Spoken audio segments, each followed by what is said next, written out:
Kobbie Mainoo at just 20 is playing as a seasoned pro, but is he the future of the Manchester United midfield, or is he just the hype of the moment? So guys, let's dive into this video together. Kobbie Mainoo is a Manchester United academic graduate that is known for his press-resistant nature, calmness in possession, and ability to detect the tempo of the game. He actually made his breakthrough in the 22-23 season under Erik ten Hag, and he quickly became a regular under Erik ten Hag. But since Rúben Amorim became the coach of Manchester United, the best position for Kobbie Mainoo has actually been under scrutiny. So guys, let's go and talk about all the strengths of Kobbie Mainoo and how Kobbie Mainoo can be able to suit the Rúben Amorim system. So guys, sorry for interrupting this video. I actually want to beg you guys for a favor. I actually want to hit 1k subscribers before the end of this month, and many of the viewers watching my videos are actually not subscribers, they are non-subscribers. So I want you guys to please subscribe to Tactical Trafford. So guys, the first strength of Kobbie Mainoo we are going to be talking about is his possession-based kind of football. How does Kobbie Mainoo play on the possession? When it comes to the possession play of Kobbie Mainoo, he's an incredible player when it comes to manipulating possession, but you cannot expect an incredibly high number because of the kind of football that Manchester United play, particularly at the moment we are trying to play a possession-based and a counter-attacking kind of system. So Manchester United don't dominate the game enough for Kobbie Mainoo to have high numbers when it comes to dominating possession. And despite last season filled with a lot of injuries for Kobbie Mainoo, he had a successful pass of 715 across the Premier League season last season, and he also had a pass accuracy of 87.4%. That tells you that he's a player that likes to dictate the tempo of the game. He's a player that likes to hold possession, and Kobbie Mainoo is a naturally progressive player. He likes to wriggle out of tight situations. He likes to wriggle out of a lot of traffic on the pitch. He's a player that likes to keep it simple. He's very good in position. He's very tidy. He's a player that rarely misplaces his passes. He's a player that is very good in making those 1-2 kind of passes. But I think Kobbie Mainoo, one of the issues he's having is that he's not dynamic enough and he's not getting on the ball enough. He's a player that most of the times, particularly if you watch the preseason game against Manchester United and Everton, he was not demanding the ball enough. He does not get on the ball enough, and this is a problem for Kobbie Mainoo, because for him to show his press resistance nature, for him to show his full potential and his ability to be an intelligent midfielder in the future, he needs to get on the ball enough. He needs to show his ability on the ball enough. And I think if Manchester United in the future begins to dominate position more, then we are going to see all the best characteristics of Kobbie Mainoo.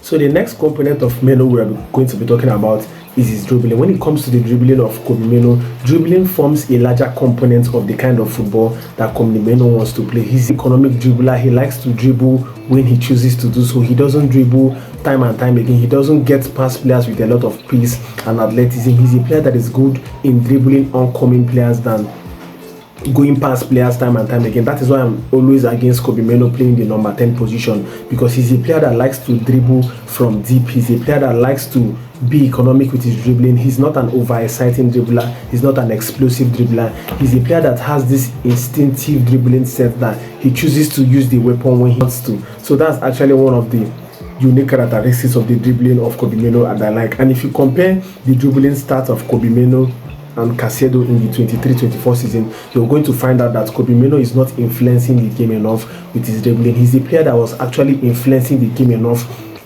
with his dribbling during his academy days in Carrington, but since he has actually translated into the first team, he has not been influencing the game enough with his dribbling. I feel that in the years to come, and when he begins to develop even further, he's a player that is going to develop a lot when it comes to dribbling on the pitch. Next characteristics we want to talk about Kobbie Mainoo is the creativity of Mainoo. Mainoo is actually not a high volume creative player. He's a player that doesn't create a lot of chances in the game, or he's not a player that has a lot of assists at the end of the season. He's a player that actually chooses to, he picks the right moment to perform a particular or showcase a particular attribute. And during the youth days of Kobbie Mainoo in the academy, he was actually a player that has this special awareness. He has this vision to play through balls, to join in the attack like his Fabregas and give that killer pass. But since his introduction to the first team, he has actually not shown that ability to join the attack more often and try to create some good scoring opportunity. And I think that this is something that Kobbie Mainoo is going to work on. I think Kobbie Mainoo has so many hidden characteristics that, based on the situation of Manchester United, we are trying to form our team, we are trying to get a first team. He's being used in several positions, so it's actually very hard to put a hand on some of the characteristics that Kobbie Mainoo is not showcasing yet. But when it comes to having the vision to give those through passes that can be able to unlock defenses, you're going to find out that Kobbie Mainoo has that good vision. He has the special awareness to unlock defensive from deeper positions. He's a player that has this creativity in him, but he's like an Iniesta or McAllister that chooses when to give this, to spot these runs in behind with his passes. He's not like a Bruno Fernandes that actually attempts a lot of long passes from deeper position. Kobbie Mainoo is a player that chooses when to carry out a particular function, and that is why I like Kobbie Mainoo, because he's a very calculated player. He's a very economic, balanced player, a very refined player. He plays with a lot of decision making. Most of the times, the decision making he actually performs on the pitch actually surprises a lot of people, because he's a player that plays like he has been playing in the game for a very long time. And actually, if there is a time for Kobbie Mainoo to showcase his creativity, it is actually under Rúben Amorim, because this is the point whereby we need our midfield pivot to be functioning very effectively, because potentially we are going to be having attacking players. So Manchester United need all the creativity in the midfield, and Kobbie Mainoo is one of the players that I actually hope on to bring that creativity on the pitch. So guys, let's go over to the question that every Manchester United fans are actually asking recently. How does Kobbie Mainoo fit into the Rúben Amorim system? But before we answer this question of how Kobbie Mainoo actually fits into the Rúben Amorim system, we want to actually identify what does Kobbie Mainoo's role has to be in this Rúben Amorim system. What is the role of Kobbie Mainoo? What role is he supposed to be playing in the Rúben Amorim system? And you all know that Manchester United build up in a 3-2 shape, whereby the defensive pivots are going to drop deep and try to link up with the defensive phase. So the role of Kobbie Mainoo is actually to drop deep, play with the defensive line, try to connect defense and attack, and try to play those line breaking vertical passes and try to spot runs in behind. And also Kobbie Mainoo should be able to rotate with the wing backs, because probably when the wing backs push up high, the central midfielders or defensive midfielders are supposed to rotate with them and cover those large spaces that will be vacated by the wing backs. So this is basically the role of Kobbie Mainoo. This is what Kobbie Mainoo is supposed to be doing in the Rúben Amorim system. But to shock you guys, Kobbie Mainoo's problem is not actually more on the ball. Majority of his problems are actually lots outside the ball. So most of his problems are actually out of possession. So guys, let's actually look at the characteristics that Kobbie Mainoo can be able to improve that is going to make him stake his claim in the Rúben Amorim system.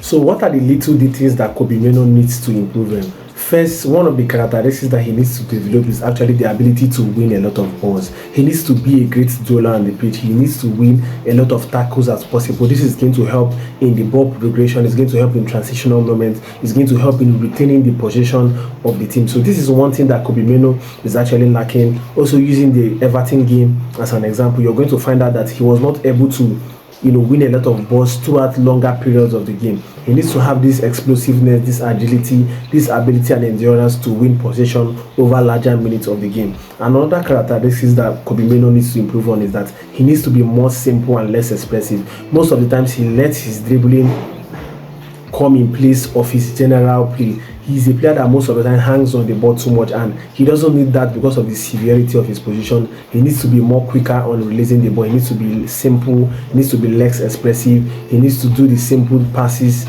He needs to do the right things at the right time. These are one of the things that Rúben Amorim actually emphasizes on anytime he has a press conference concerning the midfield. He says that he wants the midfielders to be doing the simple passes, doing the simple things at the right time. So this is probably what Kobbie Mainoo definitely has to improve on, and he needs to be able to control the tempo of the game over larger portions, like a kind of Rodri Hernandez kind of player, Declan Rice kind of player. He needs to be able to control the tempo of the game over larger portions of the game. You're going to find out that most of the time he just has his moments, and then that is it. But as a midfielder, and as a midfielder that wants to be able to be the general of the Manchester United midfield, that wants to take over that position, you need to be able to control the game, make the team to play as much as you want to play.